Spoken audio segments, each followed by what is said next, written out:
Hi, I'm Michael Paul from Johns Hopkins, and I'll be talking about work with Mark Dredzy and David Poniatowski. So as everyone here probably knows, we can approximate influenza prevalence using Twitter. So for example, these blue lines are showing our our Twitter system's estimates of the flu in 3 countries alongside the government surveillance data in black. And I'm going to take this opportunity to plug our website, healthtweets.org, where you can download this data. So the output of our Twitter system is updated daily if you want to use it in your own systems or your research.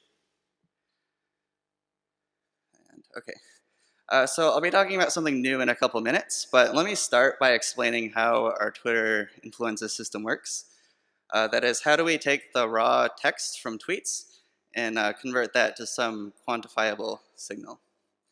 So the basic idea is that we want to identify tweets that look like this. For example, I've had the flu and fever all week. So tweets that indicate flu infection are what we want to aggregate. And I'm highlighting infection in red because I want to distinguish that from other ways that people can describe the flu on Twitter. So for example, consider the difference between these 2 statements. I think I'm coming down with the flu versus tired of hearing about the flu. So this first one indicates that the person has the flu, or at least flu-like illness, and the second one does not. And so if you're building a surveillance system to measure influenza infection, it's this first kind of tweet that we want to count. And this is an important distinction. For example, 2 years ago when Google overestimated the flu, they later concluded that a big source of error was that media attention this year was causing people to search for the flu because they were interested in it even though they didn't actually have it. And so our system takes this distinction into account. We use 3 machine learning classifiers to determine if a tweet is about health, and if so, if it's about the flu. And if so, then it classifies a tweet as whether it's actually about infection or more general awareness. And then once we've identified infection-related tweets, we can count the number of such tweets per week, normalize it by the total Twitter volume, and this gives us estimates. But something that we have started to look at more recently is actually this second kind of tweet.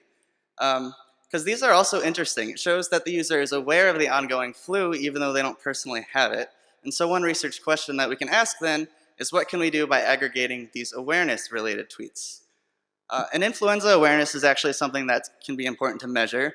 For one thing, public awareness of a disease is a big driver of the spread of the disease, so that's something we want to track. And of course, officials often have to manage public perceptions of an outbreak just as much as the outbreak itself.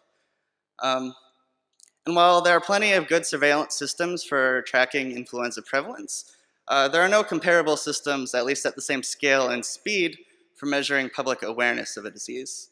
So what we're proposing to do is to measure influenza awareness using Twitter. And we can use the same classifiers that we use for infection, except now we want to identify tweets that are about the flu, but not indicative of infection, instead of more general awareness. And so I'm going to show you some trends over time for both infection and awareness of flu, and you'll see some differences between these. So this is for the 2012 to 13 flu season in the 10 HHS regions in the US. So this is showing the awareness trend in Twitter. For comparison, this pink line at the bottom,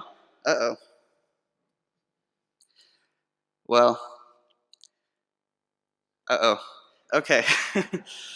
This is very visual. There's literally nothing I can say other than to show you these figures. I'm sorry about that.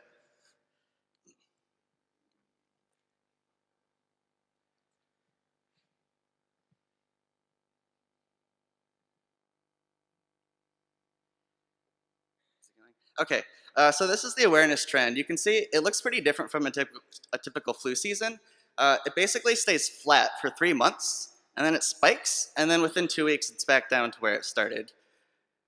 For comparison, the pink line at the bottom is showing newspaper articles about flu per week. And what's also interesting is that the 10 regions all rise and fall in lockstep. There's very little geographic variability between these. In contrast, this is the infection trend from Twitter, and this looks more typical. So here there's a gradual rise throughout the start of the season rather than just a flat trend. And there's also a lot of geographic variability. And so if you look at them side by side, you can see there are pretty clear differences between these 2 different trends. And so these are preliminary results.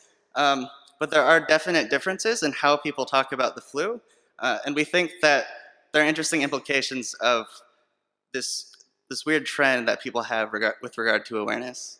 And so I'll summarize by saying that awareness is another important part of flu surveillance, and we think that we can measure it with Twitter.